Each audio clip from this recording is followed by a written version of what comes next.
बिना दिल नहीं लगता, आरसीएम के बिना दिल नहीं लगता।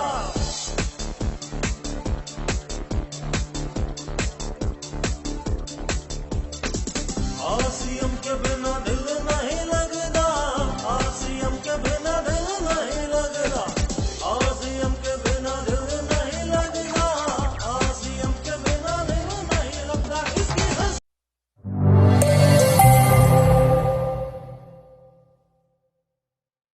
और झगड़े में जो बड़ा दोस्त था राम, उसने शाम को जोर से एक चाटा मारा। स्पेशली अगर आप किसी एक लेवल पे हैं, एक पोजीशन पे हैं, तो आपके साथ में कुछ हुआ, उसके बाद में आप आप भी चीज़ों को इस प्रकार से लेते हैं और वो बहुत सारी ज़िंदगियों पे असर डालती है। मैंने बहुत हल्का महसूस करने लग गया, मैं बहुत इजी मैंने महसूस किया, और मेरे अंदर जो कहीं ना कहीं एक नेगेटिविटी थी जो मेरी ऊर्जा को रोके हुए थी, वो मेरी ऊर्जा वापस आ गई। दोस्तों नमस्कार, आदाब, सत श्री अकाल। रॉयल स्प्रिंग्स गोल्फ कोर्स, डल लेक, श्रीनगर से आपका स्वागत है। ये लगभग 3.5 किलोमीटर का एक ट्रैक है गोल्फ कोर्स के अंदर में। उस पे हम लोग अभी घूम रहे थे। मेरे दो साथी वो तो पीछे रुक गए कि हम नहीं चल पाएंगे, तो मुझे लगा कि नहीं, मैं चलूं और चलते चलते कुछ बात करूं, कुछ शेयर करूं। ज़िंदगी में हम बहुत सारी कहावतें सुनते हैं और बहुत सारी कहानियां हमें सुनने को मिलती हैं। सोशल मीडिया के टाइम पे हमें कहीं कहीं से मिल जाती हैं, लेकिन इम्पोर्टेंट ये है कि उन कहानियों को हम, हर कहानी तो शायद आपकी ज़िंदगी को टच नहीं करेगी, लेकिन कुछ कहानियाँ ऐसी हो सकती हैं जो आपकी ज़िंदगी को टच कर सकती हैं और आपको नेक्स्ट लेवल पे लेके जा सकती हैं। तो ऐसी ही एक कहानी मैं आज आपके साथ में शेयर करना चाहता हूँ। उस कहानी ने मेरी ज़िंदगी में बहुत पॉजिटिव इम्पैक्ट डाला है।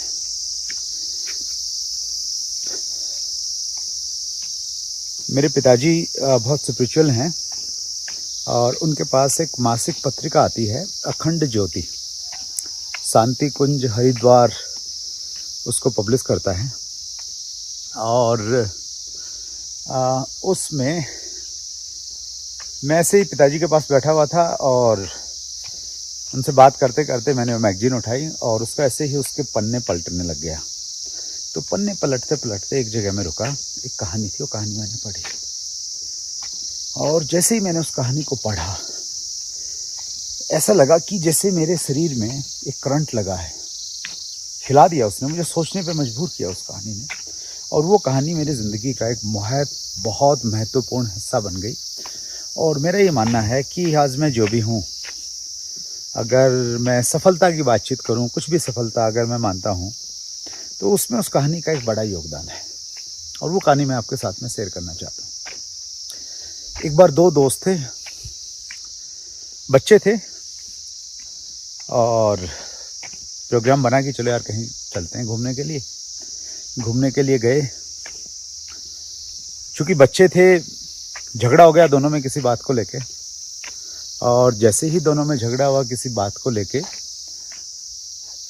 जो एक बड़ा था उसका नाम राम था, तो राम ने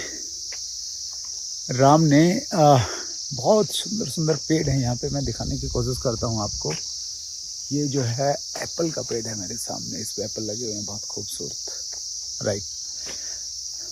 इधर से मैं आपको बैक कैमरा से ये देखिए, आप कहानी बाद में सुनेंगे, पहले एप्पल लगे हुए देखिए, वाह ब्यूटीफुल, बहुत सा साइज के एप्पल लगे हुए हैं, और बहुत सारे पेड़ हैं यहाँ पे एक से। मैं आपसे कह रहा था कि दोनों में आपस में किसी बात को लेकर झगड़ा हुआ, और झगड़े में जो बड़ा दोस्त था राम, उसने शाम को जोर से एक चाटा मारा। शाम को बहुत बुरा लगा और वो रुका थोड़ी देर के लिए। राम आगे चला गया। शाम ने वहाँ मिट्टी पे कुछ लिखा। लिखने के बाद में थोड़ा मायूस था, निराश था, आगे बढ़ गए। बच्चों की खास बात क्या है जो मुझे बहुत अच्छी लगती है, उनमें बहुत ज़्यादा ईगो नहीं होता और वो चीज़ों को भूल जाते हैं जल्दी, स्पेशली उन चीज़ों को जो उनको अच्छी नहीं लगी। थोड़ी देर में आगे बढ़े, दोनों इस चीज़ को भूल गए और फिर एक तालाब था, उस तालाब में दोनों ने डिसाइड किया कि चलो नहाते हैं, तो दोनों नहाने लग गए। जब वो दोनों नहा रहे थे, शाम चूँकि छोटा था और उसको तैरना नहीं आता था, वो गहरे पानी में चला गया और डूबने लग गया। तो जब वो डूब रहा था तो राम उसके पास गया और अपनी जान को जोखिम में डाल के उसने उसको बाहर निकाला। और बाहर निकलने के बाद में श्याम ने एक पत्थर उठाया और पास में एक चट्टान थी, उस चट्टान के पास में गया और उस चट्टान पे उसने कुछ लिखा। राम को ये समझ में नहीं आ रहा था, तो उसने बोला कि यार क्या ड्रामे कर रहा है तू, जब मैंने तेरे को थप्पड़ मारा तब भी तुमने कुछ लिखा, अब भी तुमने कुछ लिखा। तो श्याम ने जो कहा वो बहुत गहरी बात है। श्याम ने कहा कि जब तुमने मुझे थप्पड़ मारा मुझे बहुत बुरा लगा था और मैंने मिट्टी पे अपनी उंगली के साथ में लिखा कि मेरे दोस्त ने मुझे चाटा मारा है, मुझे बहुत बुरा लगा।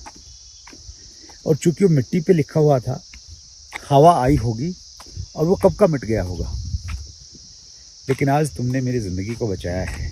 इस चीज़ को मैंने चट्टान पे लिखा है ताकि आंधी और तूफान भी इसको मिटा नहीं पाएंगे और ये सदियों तक लिखी रहेगी।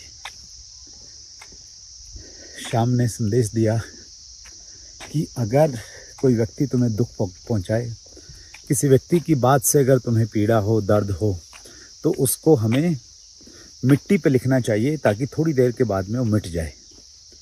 और किसी व्यक्ति ने अगर तुम्हारे लिए कुछ अच्छा किया है तो उसे चट्टान पे लिखो ताकि सदियों तक वो वैसा ही रहे। संदेश ये है इस कहानी में कि हम अपनी ज़िंदगी में झांक के देखें, हम लोग जाएं पीछे और आप देखिएगा आपकी ज़िंदगी में ऐसे वो लोग जो आपको अच्छे नहीं लगते हैं या जिन पे आप गुस्सा हैं या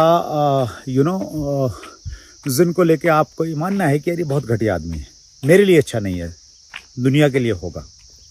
तो ऐसे जितने भी लोग हैं, आपने जितना भी उनके साथ में समय बिताया है, उस समय में ये देखिए कि क्या कभी उन्होंने आपके लिए कुछ अच्छा किया? अच्छा किया, दो शब्द आपके लिए प्यार से बोले हों, या जब आपका एक रिश्ता बना था दोस्ती का, प्यार मोहब्बत का, उस समय उन्होंने आपको बहुत प्यार दिया हो, बाद में कुछ तकरार हो गई हो। तो हमें क्या करना है? हमें ये करना है कि जो उन्होंने हमारे लिए अच्छा किया उसको हमने लिखना है, दिल पे लिखना है, किताब में लिखना है। पत्थर पे तो नहीं लिख सकते, चट्टान तो नहीं मिलेंगी। आप लिखिए और उसको भुलाइए मत, उसको याद रखिए ज़िंदगी भर। और उसने अगर कुछ बुरा किया है, बुरा अक्सर लोग करते नहीं हैं, हमें लगता है कि उन्होंने हमारे लिए बुरा किया। तो अगर आपको लगता है कि उन्होंने बुरा किया है तो उस चीज़ को आप वैसे ही रखिए जैसे मिट्टी पे श्याम ने लिखा था, वैसे ही आप उनको भुला दीजिए। थोड़ा सा मुश्किल है, अक्सर ऐसा होता है कि जो चीज़ें हमें अच्छी नहीं लगती उनको हम लोग भूलते नहीं हैं, और नहीं भूलते हैं तो उससे न केवल मात्र हमें नुकसान होता है, बहुत सारे लोगों को उसका नुकसान होता है। महाभारत हुआ, लाखों लोग मारे गए। उसकी एक वजह ये मानी जाती है कि जब पांडवों ने इंद्रप्रस्थ बसाया और कौरवों को आमंत्रित किया उसको देखने के लिए, और जब कौरव उसको देख रहे थे तो एक शीशे में दुर्योधन टकरा गए ये सोच के कि ये रास्ता है, और वो शीशा था।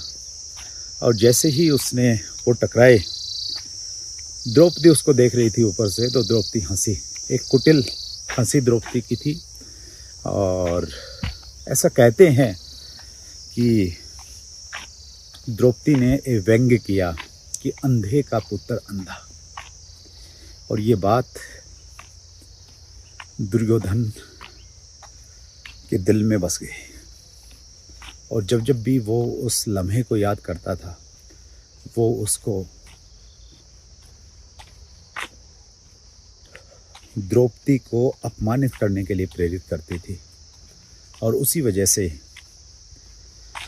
वजह से कौरव पांडवों ने दूत क्रीड़ा की, जुआ खेला, और बाकी सारी कहानी हम सब लोग को मालूम है। सो हम भी बहुत बार, स्पेशली अगर आप किसी एक लेवल पे हैं, एक पोजीशन पे हैं, तो आपके साथ में कुछ हुआ, उसके बाद में आप आप भी चीज़ों को इस प्रकार से लेते हैं और वो बहुत सारी ज़िंदगियों पे असर डालती है। सो आप अपनी ज़िंदगी में झांकिए, तभी आपने जो समय इन्वेस्ट किया है उसका फ़ायदा आपको मिलेगा। और जब मैंने इस कहानी को एक्चुअली पढ़ा तो मैंने ये पाया कि